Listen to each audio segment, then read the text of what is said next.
Jesse Rosenberg. Terça-feira, 22 de julho de 2014, 4 dias antes da abertura do festival. Quando Derek e eu encontramos Anna na sala de arquivos do Orphea Chronicle aquela manhã, ela estava com um sorriso triunfante. Fitei-a, achando graça, e entreguei o café que trouxera para ela. Descobri uma pista, adivinhei. Anna aqueceu com um ar misterioso e nos mostrou uma reportagem sobre a livraria de Cody, publicada em 15 de junho de 1994. Olhem a foto, ela apontou. No fundo, à direita, na prateleira, é possível distinguir um exemplar de Noite Negra. Logo, é muito provável que o prefeito Gordon tenha adquirido o texto nessa livraria. Portanto, no início de junho, o prefeito Gordon rasga a peça de Kirk, recapitulou Derek. Em seguida, vai comprar esse mesmo texto na livraria. Por quê? Isso eu não sei, respondeu Anna. Em compensação, descobri uma ligação entre a peça de Kirk que Kirk Harvey está ensaiando nesse momento no Teatro Municipal e Jeremiah Fuld. Ontem à noite, voltando de um jantar, parei na delegacia e passei boa parte da noite vasculhando o banco de dados. Jeremiah Fuld teve um filho que nasceu pouco antes de sua morte. Consegui descobrir o nome da mãe, Virginia Parker. E? Perguntou Derek. Esse nome deveria significar alguma coisa? Não, mas falei com ela. E ela me contou como Jeremiah morreu. Acidente de carro, lembrou Derek, que não via aonde Anna queria chegar. Já sabemos disso. Acidente de moto, precisou Anna. Ele bateu de moto contra uma árvore. Você quer dizer exatamente como no começo da peça de Harvey? Insinuei. Isso mesmo, Jesse. Precisamos chamar Kirk Harvey agora mesmo, decretei. Vamos obrigá-lo a contar tudo o que sabe. O Major não deixará você fazer absolutamente nada, Jesse, alertou-me Derek. Se você tocar em Harvey, será demitido e obrigado a deixar a investigação. Vamos tentar proceder com cautela, começando por entender por que a polícia de Ridgesport não tinha nem sequer o registro do acidente quando a consultamos. Porque a encarregada dos acidentes com morte é a Polícia Rodoviária Estadual de Nova York, explicou Anna. Então vamos consultá-la para obter uma cópia do registro. Anna nos estendeu um maço de folhas. Isso já foi feito, senhores. Aqui está. Derek e eu ficamos absortos na leitura. O acidente acontecera na madrugada de 15 para 16 de julho de 1994. O boletim de ocorrência da polícia era bastante sucinto. O Sr. Fuld perdeu o controle de sua moto. Pilotava sem capacete. Testemunhas viram-no deixar Ridges Club por volta da meia-noite. Foi encontrado por um motorista por volta das 7 da manhã. Achava-se inconsciente, mas com vida. Morreu no hospital. Fotos da motocicleta acompanhavam o boletim. Estava apenas um monte de metal e ferragens retorcidos no fundo de uma pequena ravina. Também estava indicado que uma cópia do boletim de ocorrência fora enviada por um pedido dele ao agente especial Grace da ATF. Foi graças ao agente especial Grace que conseguimos confirmar que Ted Tannenbaum era o culpado, pois prendemos o homem que lhe forneceu a arma do crime, explicou Derek a Anna. Precisamos falar com ele de qualquer maneira. Com certeza não é mais policial. Devia ter uns 50 anos na época, afirmei. Por enquanto, deveríamos interrogar essa Virginia Parker, ex-companheira de Jeremiah Fuld, sugeriu Derek. Quem sabe ela não pode nos contar mais alguma coisa. Ela está em casa à nossa espera, interveio Anna, que decididamente estava a um passo à frente. Vamos nessa. Virginia Parker morava numa casa mal cuidada no começo de Ridgesport. Era uma mulher na casa dos 50 anos, que nos velhos tempos deveria ter sido bonita. Jeremiah era um canalha, sentenciou ela, na sala onde nos recebeu. A única coisa boa que ele fez na vida foi o filho. O menino é bom, trabalha numa empresa de jardinagem, é muito querido. Como a senhora conheceu Jeremiah? Perguntei. Antes de responder, ela acendeu um cigarro e deu uma longa tragada. Tinha dedos compridos e finos que terminavam em unhas afiadas e pintadas de vermelho sangue. Foi só depois de expirar uma densa nuvem branca que começou sua história. Eu era cantora no Ridgesport, uma boate badalada na época, hoje fora de moda. Miss Parker, esse era meu nome artístico. Ainda canto lá às vezes. Na época eu era praticamente uma estrela. Tinha todos os homens aos meus pés. Jeremiah era um dos donos do lugar. Até que era um belo rapaz. Seu estilo casca-grossa me agradava muito no começo. Eu me sentia atraída por seu lado intimidador. Foi depois de engravidar que compreendi quem de fato era Jeremiah. Ridgesport, junho de 1993, 6 horas da noite. Sofrendo com enjoos o dia inteiro, Virginia se encontrava deitada no sofá quando bateram à porta de sua casa. Achava que era Jeremiah, preocupada em saber como ela estava. Ela deixara-lhe uma mensagem no Ridges Club 20 minutos antes, avisando que não estava em condições de cantar naquela noite. Entre! Gritou. A porta está aberta! A visita entrou. Não era Jeremiah, mas Corstico, o capanga dele, um brutamontes insensível com mãos iguais a palmatórias. Ela o detestava na mesma intensidade que o temia. O que está fazendo aqui, Corstico? Jeremiah não está? Sei disso. Jeremiah não está? Sei disso. Foi ele que me mandou. Você precisa ir ao Ridges Club. Não posso. Vomitei o dia inteiro. Arrume-se, Virginia. Não perguntei nada. Corstico, olhe para mim. Não estou em condições de cantar. Mexa-se, Virginia. Os clientes vão ao Ridges Club para ver você cantar. Não é só porque você dá o rabo para Jeremiah que vai ganhar privilégios. Ah, claro. Como pode ver pela minha barriga, ele só me come por trás mesmo. Cale a boca, ameaçou Corstico. E se arrume logo. Espero você no carro. O que foi? Perguntou Ana. Claro. E você foi? Perguntou Ana. Claro, não tinha escolha. Minha gravidez foi um inferno. Fui obrigada a cantar no Ridges Club até a véspera do parto. Jeremiah a espancava? Não, era pior do que isso. Jeremiah era perverso. Ele não se considerava um criminoso, mas um empreendedor. Corstico, seu capanga, era também seu sócio. Chamavam de escritório a sala dos fundos na qual ele armava suas falcatruas. Jeremiah se achava mais esperto que todo mundo. Dizia que, para ser inculpável diante da justiça, não devia se deixar nenhum vestígio. Não possuía um livro-caixa, tinha porte legal de arma e nunca dava ordens por escrito. Suas extorsões, suas pequenas transações de tráfico de drogas ou de armas ficavam por conta de seu serviço pós-venda. Era assim que ele designava um grupo de alguns lacaios que estavam à sua mercê. Eram basicamente pais de família, contra os quais possuía provas comprometedoras capazes de arruinar a vida deles, como fotografias com prostitutas em posições constrangedoras. Em troca de silêncio, os lacaios tinham de lhe prestar serviços. Eram obrigados a coletar o dinheiro nas casas de quem ele extorquia ou fazer entregas de drogas a traficantes e ir buscar sua parte em seguida. Tudo isso era executado por essas pessoas honestas e que não levantavam suspeitas. Jeremiah nunca estava na linha de frente. Seus lacaios iam em seguida ao Ridges Club, como se fossem clientes, e deixavam como barman um envelope endereçado a Jeremiah. Nunca havia intenções diretas. Ridges Club servia para Jeremiah lavar todo o dinheiro sujo. E aí, ele agia de modo sistemático.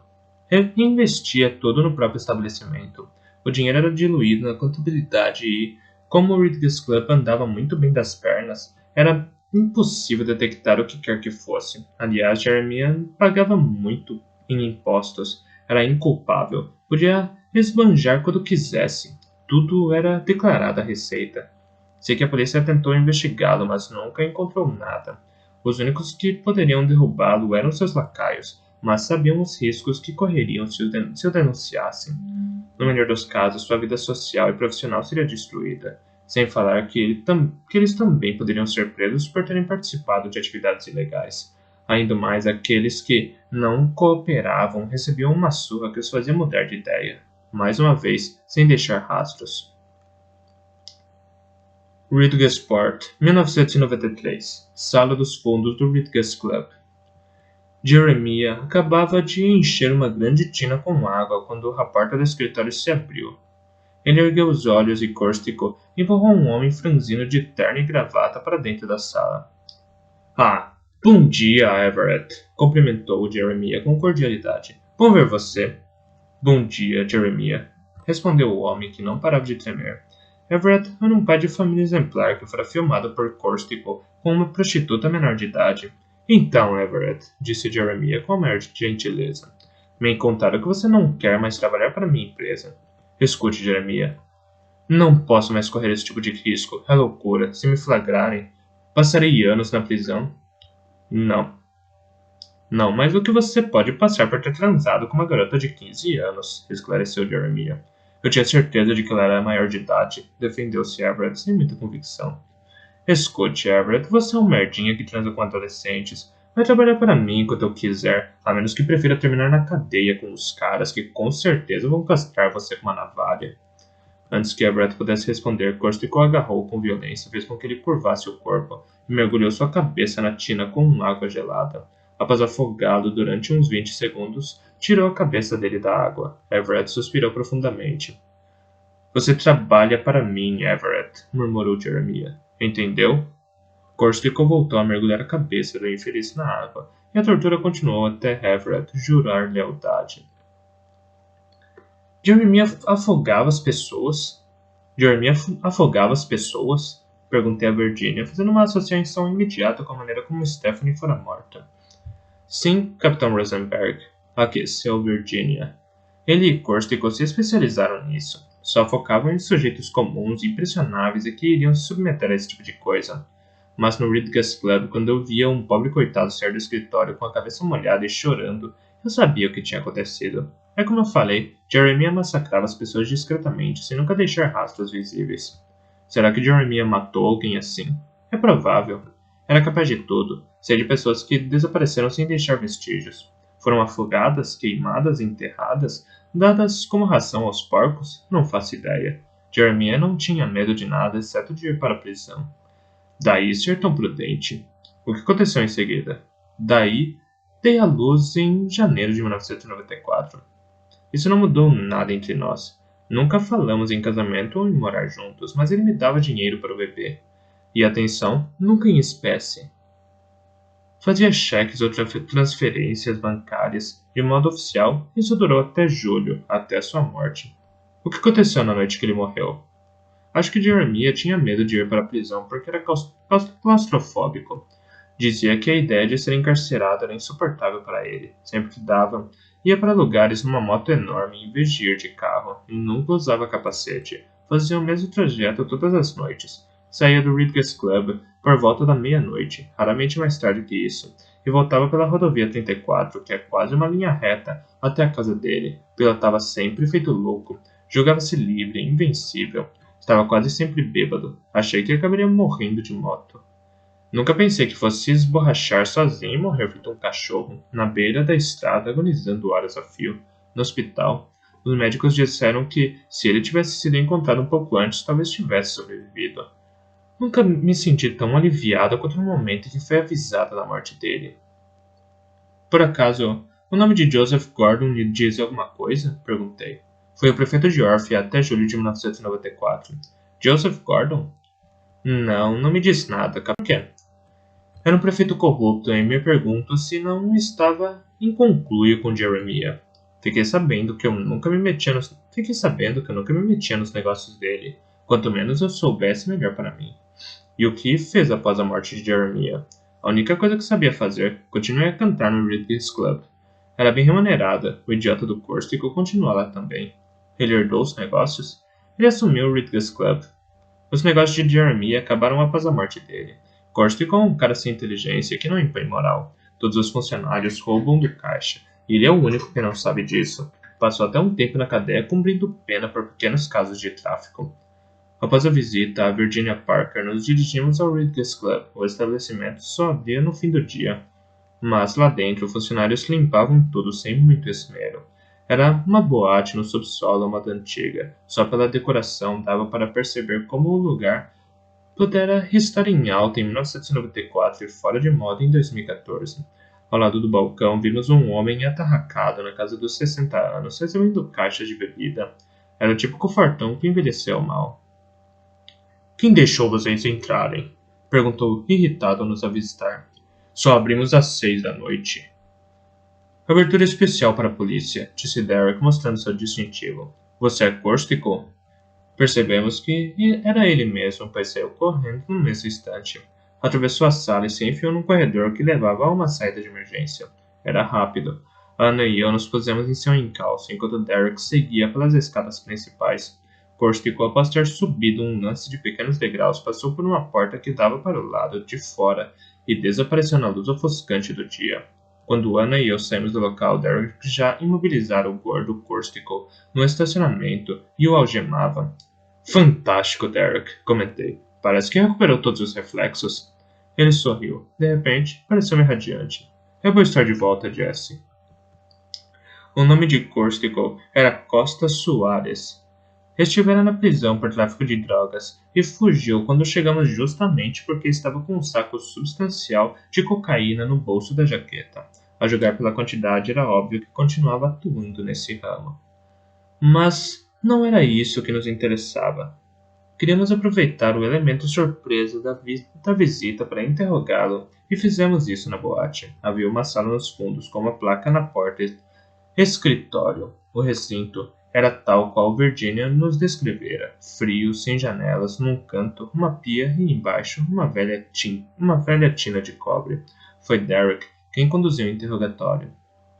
Estamos nos lixando para o que você trafica na sua boate, Corstical. Temos perguntas sobre Jeremiah Ford. Corstical pareceu surpreso. Faz 20 anos desde a última vez que eu vi esse nome. Mas com certeza se lembra dele, replicou Derek. Então, era aqui que vocês torturavam as pessoas? Era Jeremiah que gostava dessas babaquices. Se dependesse de mim, bastaria alguns socos bem dados. Corstical mostrou os nós grossos dos dedos, que exibiam pesados anéis cromados com pontas afiadas. Não era mesmo um cara que aparentasse pela inteligência excepcional, mas tinha um bom senso o suficiente para decidir contar o que queríamos saber, em vez de ser preso por posse de drogas. Ficamos então sabendo que Corstical nunca ouvira falar no prefeito Gordon. Prefeito Gordon? Esse nome não me diz nada. Como Corstical afirmou que não era bom com nomes, mostramos um relatório do prefeito, porém ele continuou negando que eu conhecia. Posso jurar que ele nunca pisou aqui. Não esqueça um rosto, pode acreditar. Se eu tivesse cruzado com esse cara, eu me lembraria. Então, não há nenhuma ligação entre ele e Jeremiah Foltz? Tenho certeza que não. Na época eu estava a par de tudo. Jeremiah não fazia nada com as próprias mãos. Podia até rir de mim pelas costas dizendo que eu era estúpido, mas na época ele confiava em mim. Se Joseph Gordon não fez negócio com vocês, será que pode ter sido um de seus lacaios? Não, impossível. Eu me lembraria do rosto dele. Estou dizendo, tenho uma memória de elefante. Era por isso que Jeremiah gostava tanto de mim. Ele nunca queria deixar nada por escrito. Nada mesmo. Mas eu memorizava tudo. As ordens, as fisionomias, os números. E de toda forma, Horfia não era nosso território. Mas ainda assim, vocês extorquiam Ted Tenenbaum, o dono do Café Athena. Corstical pareceu surpreso ao ouvir esse nome, e explicou. Ted Tenenbaum era osso duro de roer.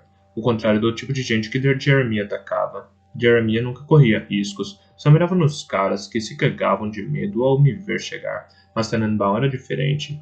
Era por um motivo pessoal. O cara tinha dado uma surra em Jeremiah na frente de uma garota e Jeremiah queria se vingar. Claro, vamos retribuir com uma coça nele. Mas isso não era suficiente para Jeremiah e ele decidiu extorquí-lo. Mas tirando essa exceção, Jeremiah atuava apenas em seu território. Tinha o controle de Ridgesport. Ele conhecia todo mundo aqui.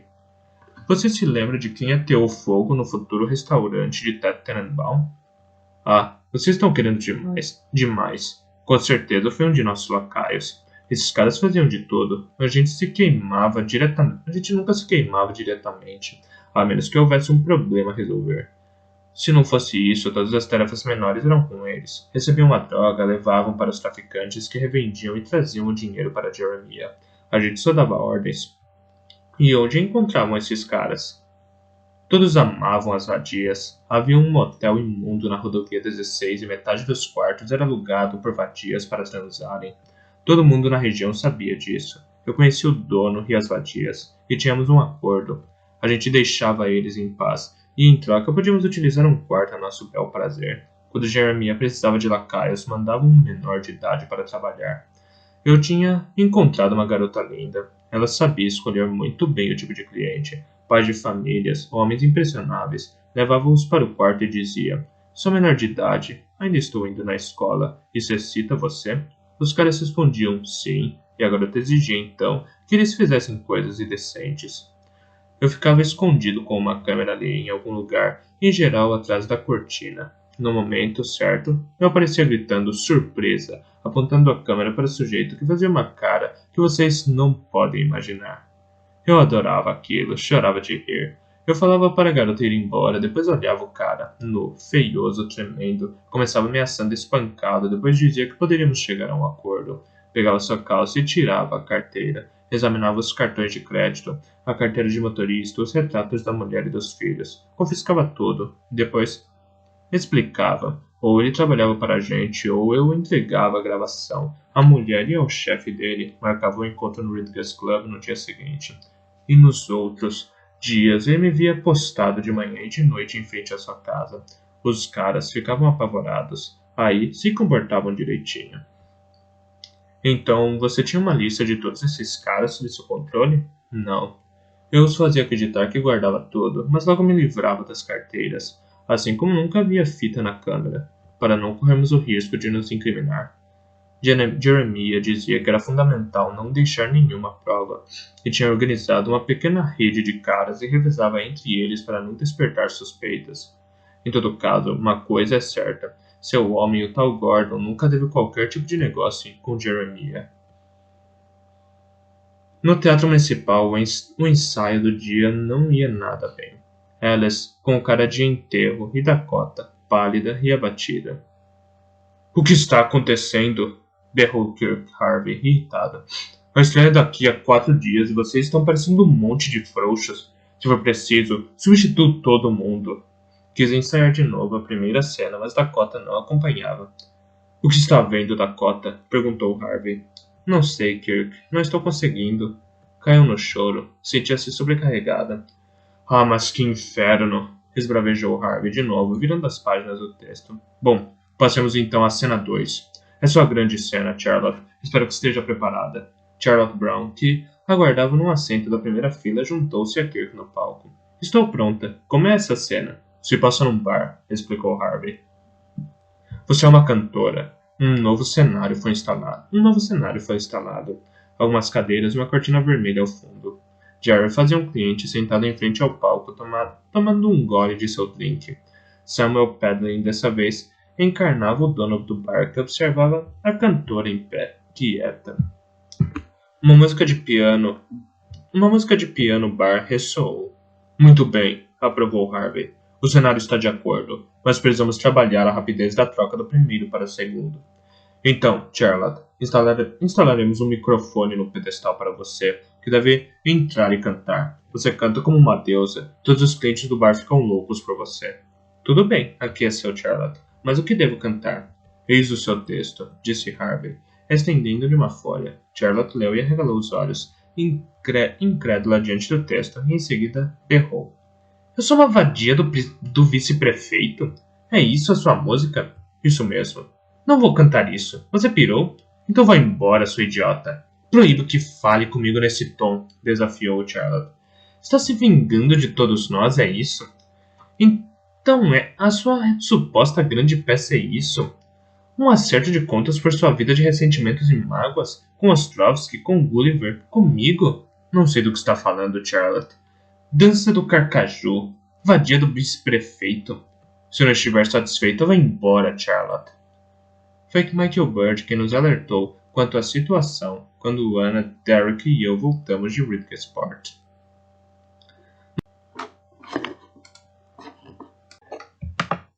Nós o encontramos na sala de arquivos do Orphea Chronicle. Charlotte tentou convencer toda a companhia a desistir de Noite Negra, explicou Michael. No fim, houve uma votação e todos os outros atores optaram por voltar. E Charlotte? Perguntou Anna. Ficou também. Kirk aceitou retirar a frase sua vadia do vice-prefeito. Não é possível, disse Derek. Com isso e a Dança dos Mortos, fica parecendo que Kirk montou essa peça só para se vingar dos que o humilharam na época. Mas Michael então nos mostrou a segunda cena, discretamente filmada mais cedo naquele mesmo dia, na qual Charlotte interpreta uma cantora pela qual todos os clientes se apaixonam. Isso não pode ser coincidência, exclamou Derek. O Ridges Club? O Ridges Club? Perguntou Michael. Era o boate do Jeremiah Folds. O acidente de moto, depois da boate. Tudo aquilo não era nem invenção nem acaso. Além do mais, até onde podíamos ver, o ator que fazia o cadáver na cena 1 era o dono do bar na cena 2. A cena 2 é um flashback, murmurou Derek para mim. Esse personagem é Jeremiah Ford. Então a solução do caso está realmente nessa peça? Sussurrou Michael. Michael, não sei o que está acontecendo, mas não saia um instante de pé de Harvey. Falei. Queremos conversar com Cody sobre a cópia de Noite Negra que estava vendo em sua livraria em 1994. Como Ana não conseguiu falar com ele pelo celular, fomos até a livraria, mas a funcionária nos informou que não tinha visto o patrão durante o dia. Isso era muito estranho. Ana sugeriu que passássemos na casa dele. Ao chegarmos lá, ela logo reparou no carro estacionado no meio-fio. Cody então devia estar em casa. No entanto, apesar de tocarmos insistentemente a campainha, ele não veio abrir a porta. Ana girou a maçaneta. A porta estava destrancada. Naquele instante, senti uma espécie de déjà vu. Entramos na casa. Imperava um silêncio absoluto. As luzes estavam acesas, mesmo com o sol brilhando do lado de fora. Nós o encontramos na sala, caído sobre a mesa de centro, ensopado numa poça de sangue. Cody fora assassinado.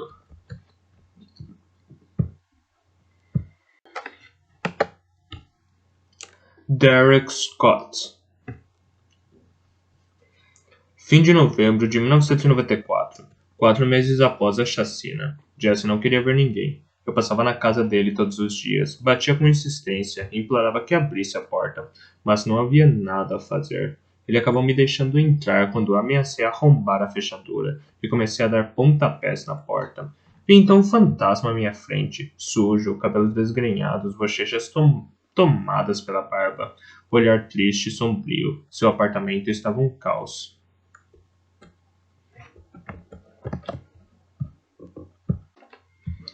O que você quer? Perguntou num tom desagradável. Quero me certificar de que você está bem, Jesse. Ele deu uma gargalhada cínica.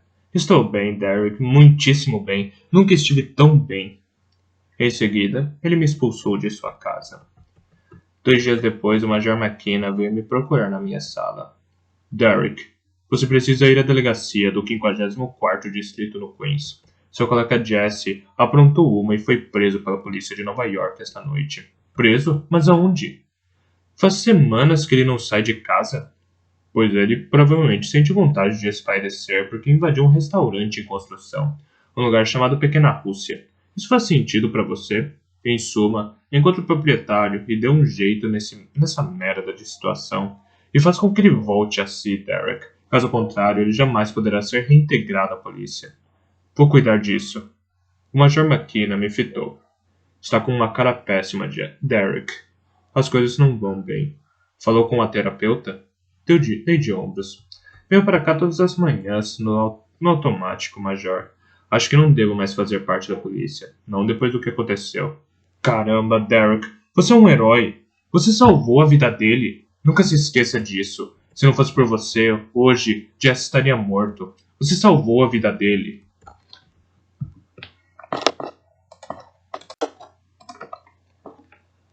Jesse Rosenberg. Quarta-feira, 23 de julho de 2014, 3 dias antes da abertura do festival. Orphea estava em estado de choque. Cody, Illinois, amável livreiro e homem íntegro, fora assassinado.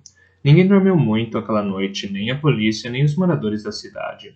A notícia de um segundo assassinato atraíra jornalistas e curiosos à casa de Cody. As pessoas sentiam-se ao mesmo tempo fascinadas e aterrorizadas pelo acontecimento. Primeiro Stephanie Myler, agora Cody e Illinois, começavam a falar em um serial killer. Cidadãos estavam organizando patrulhas. Naquele clima de inquietude geral era necessário, antes de mais nada, evitar cenas de pânico. A polícia estadual e todas as polícias locais da região haviam se colocado à disposição do prefeito Brown para garantir a segurança da cidade. Anna, Derek e eu tínhamos passado a noite às claras tentando compreender o que poderia ter acontecido. Assistimos às primeiras conclusões do Dr. Ranjit Singh, o médico legista enviado ao local. Cody morrera de golpes recebidos na parte posterior do crânio, desferidos com uma grande luminária de metal, encontrada ao lado do cadáver e suja de sangue. Além disso, o corpo estava numa posição estranha, como se Cody estivesse de joelho com as mãos no rosto, tentando esconder os olhos ou esfregá-los. Será que estava implorando algo ao assassino? Perguntou Anna. Acho que não, respondeu o Dr. Ranget. Se fosse isso, ele teria sido golpeado no rosto, não atrás da cabeça, e pelo que vejo, para o crânio ter rachado dessa maneira, o assassino era muito mais alto do que ele.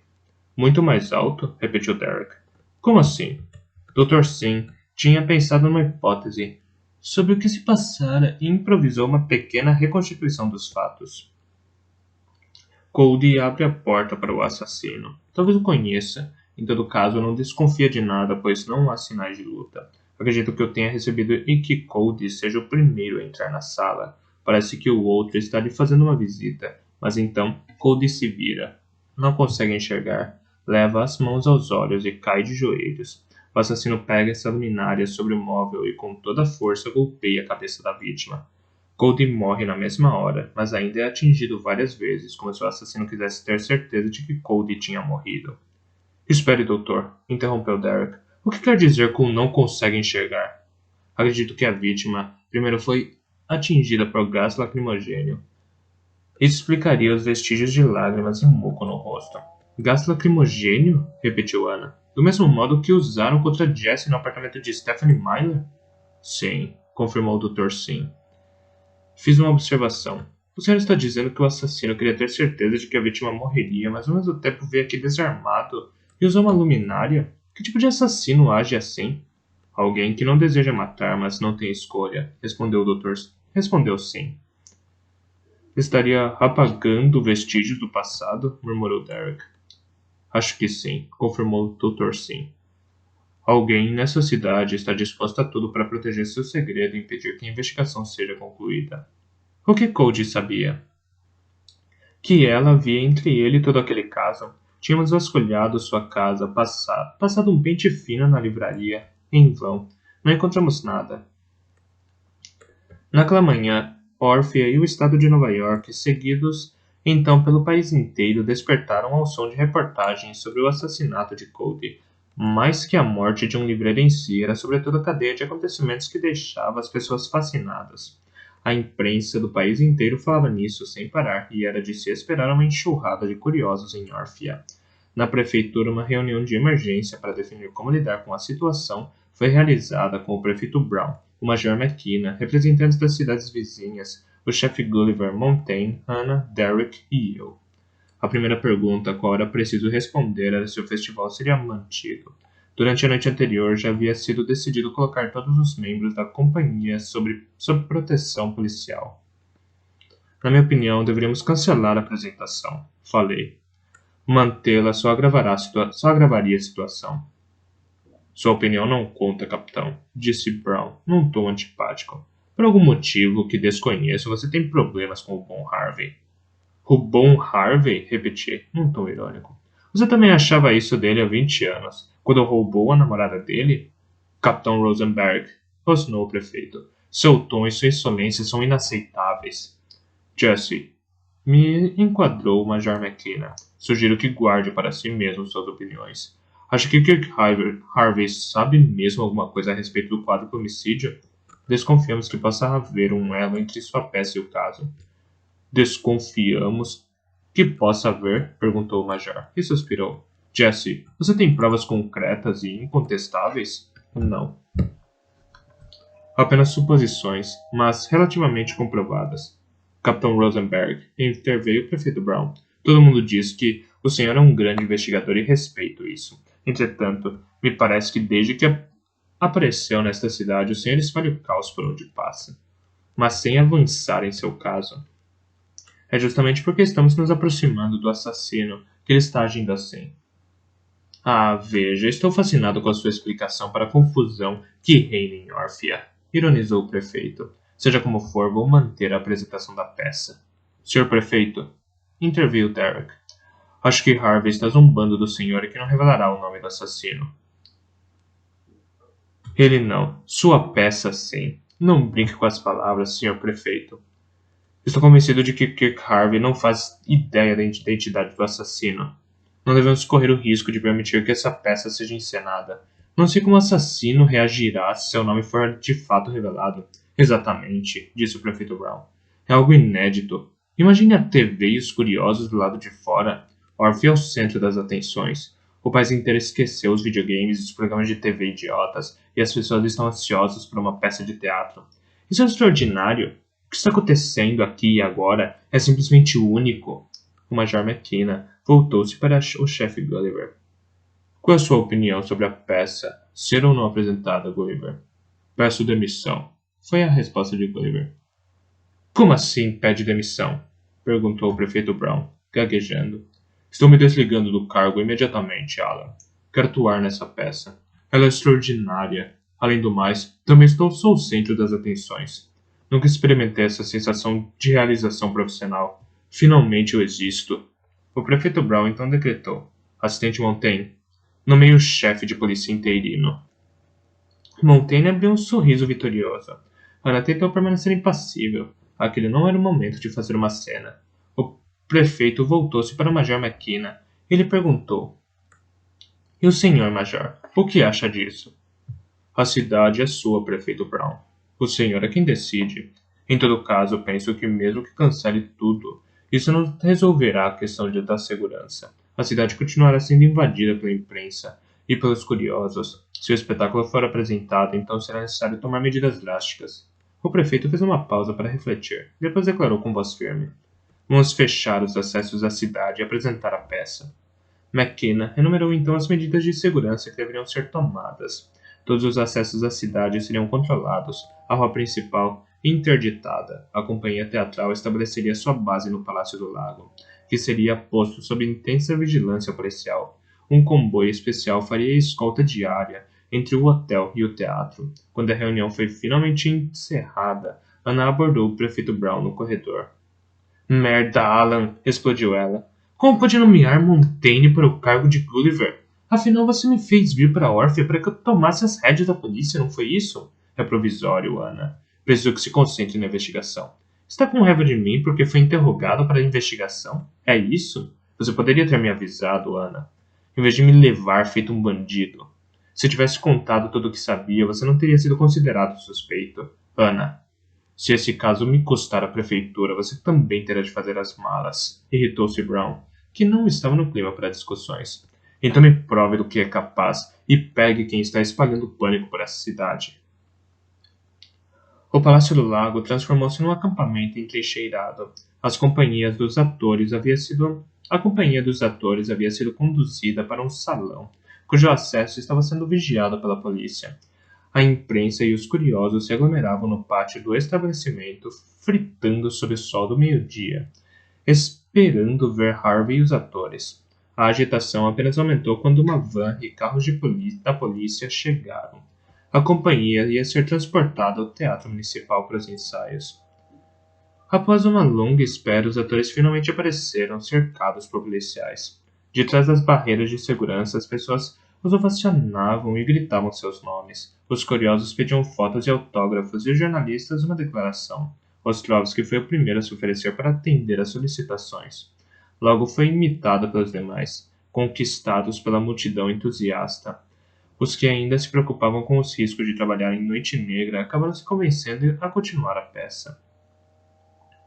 Estavam prestes a se tornar estrelas. As transmissões ao vivo revelavam ao país inteiro os rostos daquela companhia amadora que provocava o maior alvoroço. Eu disse a vocês que se tornariam estrelas. Rejubilava-se Harvey, radiante.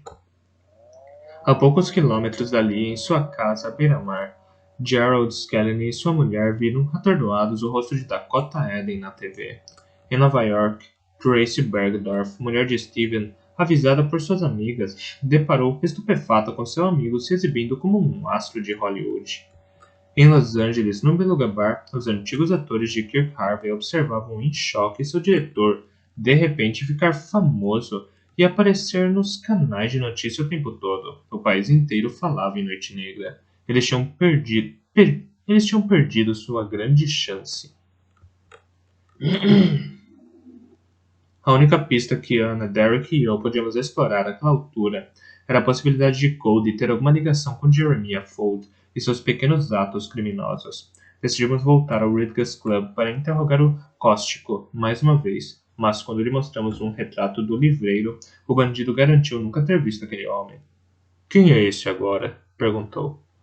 Um homem que foi assassinado esta noite, respondi. Caramba, disse Corstical parecendo gemer. Vocês não vão vir para cima de mim cada vez que toparem com o cadáver, vão? Então nunca viu esse homem na boate? Nem junto de Jeremiah? Vou repetir, nunca. O que faz vocês pensarem que há uma ligação entre eles? Tudo leva a crer que o prefeito Gordon, que você não conhece, adquiriu o texto de uma peça de teatro intitulada Noite Negra, da livraria desse Cody, que você não conhece. É uma peça na qual o nome de Jeremiah Fold aparece de modo codificado. Por acaso tenho cara de quem faz teatro? Rebateu Corstical. Corstical era muito burro para saber mentir direito. Logo, podíamos acreditar quando afirmava nunca ter ouvido falar nem em Gordon nem em Cody. Será que Gordon estava metido com o tráfico? A livraria de Cody teria servido como uma fachada? E se toda aquela história de autores locais tivesse sido um engodo para esconder uma jogada criminosa?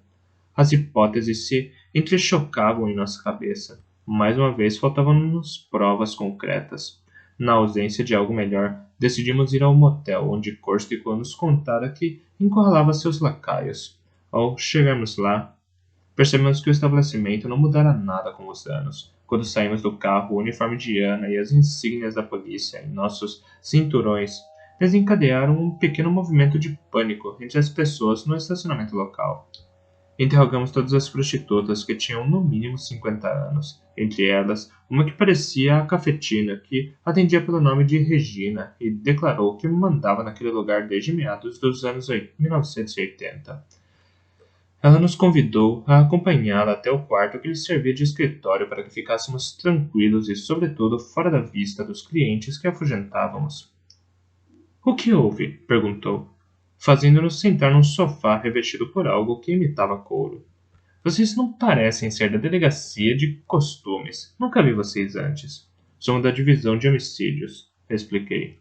Não viemos para lhe causar problemas. Temos perguntas a respeito de Jeremiah Fold. Jeremiah Fold? Repetiu Regina, como se tivéssemos evocado um fantasma. Assenti com a cabeça. Os lacaios de Jeremiah Fold fazem você lembrar de algo? Os lacaios de Jeremiah Fold fazem você lembrar de algo? Perguntei. Claro, gracinha. E por acaso conhece esses dois homens? Perguntei, mostrando-lhe retratos de Gordon e Cody. Nunca vi esses caras. Preciso saber se eles tinham alguma ligação com Jeremiah Fold. Ligação com Fold? Não faço a menor ideia. Poderiam ter sido lacaios dele? É possível. Para ser sincera, não sei nada. Jeremiah selecionava seus lacaios entre os clientes que não tinham o hábito de ver. Nossos clientes regulares costumavam ficar com as mesmas garotas e sabiam que não deviam tocar em Mila. Quem é Mila? Perguntou Derek. A garota que servia de isca? Isso. Ela não foi a única, mas foi a que durou mais tempo. 2 anos. Até a morte de Jeremiah. As outras não ficavam nem 3 meses. Isso. Ela não foi a única, mas foi a que durou mais tempo. 2 anos, até a morte de Jeremiah. As outras não ficavam nem 3 meses. Por quê? Todas se drogavam. Acabavam se tornando um estorvo. Jeremiah se livrava delas. Como? Overdose. A polícia não desconfiava de nada. Ele abandonava o corpo em um lugar qualquer. E os policiais achavam que aquilo significava apenas que havia menos uma viciada no mundo. Mas essa Mila não se drogava? Não. Nunca tocou nessas porcarias. Era uma garota inteligente, muito bem educada, que acabou nas garras de Jeremiah. Ele devia estar minimamente apaixonado por ela, porque não a maltratava. Era mesmo muito bonita. Quer dizer, as garotas que estão aqui fora são vadias, mas Mila tinha algo a mais. Como uma princesa. E como ela seduzia os lacaios. Ela ficava na beira da estrada, levava-os até o quarto e lá Corstical amava para eles. Conhecem Corstical? Conhecemos, disse Ana. Falamos com ele, mas não compreendo por que nenhum desses homens se defendeu. Ah, você tinha que ver Corstical 20 anos atrás. Um monstro muito musculoso e cruel, terrível, às vezes incontrolável. Já o que vi quebrar os joelhos e braços de alguns caras para ser obedecido. Um dia invadiu a casa de um lacaio, acordou em sua cama com a esposa dele apavorada e deu-lhe uma surra na frente dela. O que querem que o cara faça depois disso? Que preste queixa na polícia quando era mula no tráfico de drogas? Ele teria acabado preso. Então você deixava a coisa rolar? Nem o estacionamento nem o motel são meus, defendeu-se Regina. Além disso, Jeremiah não nos deixava em paz. Ninguém queria ter problemas com ele. Além disso, Jeremiah nos deixava em paz. Ninguém queria ter problema com ele. Só uma vez vi um cara botar Corstico em seu lugar, e foi divertido. E foi divertido ver isso. O que aconteceu? Foi em janeiro de 1994. Eu me lembro disso, pois nevou muito. O cara saiu do quarto de Mila completamente nu. Estava apenas com as chaves do carro. Corstico correu atrás dele. O cara abriu a porta do carro e pegou um spray de gás lacrimogêneo. Deu um banho em Corstico, que começou a berrar feito uma criancinha. Foi hilário. O cara entrou no carro e se mandou, totalmente pelado, na neve. Ah, que cena! Regina riu com a lembrança. Você disse spray de gás lacrimogêneo? Perguntei, intrigado. Disse, por quê? Estamos procurando um homem, talvez ligado a Jeremiah Fold, que usa um spray de gás lacrimogêneo. Não faço ideia de quem seja, querido. Só vi a bunda dele, e 20 anos atrás. Alguma característica marcante? Uma bela bunda, respondeu Regina, sorrindo. Corstico talvez se lembre dele. O cara largou a calça com a carteira no quarto, e acho que Corstico não deixou essa passar. Não insisti e perguntei. E onde está Mila? Com a morte de Jeremiah, ela desapareceu. Melhor para ela. Espero que tenha refeito a vida em algum lugar. Faz ideia de seu nome verdadeiro? Nenhum. Ana, que sentiu que Regina não estava falando tudo, pressionou. Nós precisamos falar com essa mulher. É muito importante. É um sujeito que está aterrorizando muita gente e matando inocentes para proteger seu segredo. Ele pode ter tido alguma ligação com Jeremiah Fold. Qual era o nome de Mila? Se sabe, tem de nos dizer, Regina. Após... Se sabe, tem de nos dizer. Regina, após nos encarar, levantou-se e foi vasculhar uma caixa repleta de papéis e coisas antigas. Tirou um velho recorte de jornal. Achei isso no quarto de Mila depois que ela foi embora. Estendeu-nos um pedaço de papel. Era um anúncio de uma pessoa desaparecida, publicado no The New York Times em 1922. A filha de um homem de negócios e político de Manhattan havia fugido e sumido do mapa. Chamava-se Miranda Davis. Acompanhando o anúncio havia a foto de uma adolescente de 17 anos que reconheci na mesma hora. Era Miranda, mulher de Michael Bird.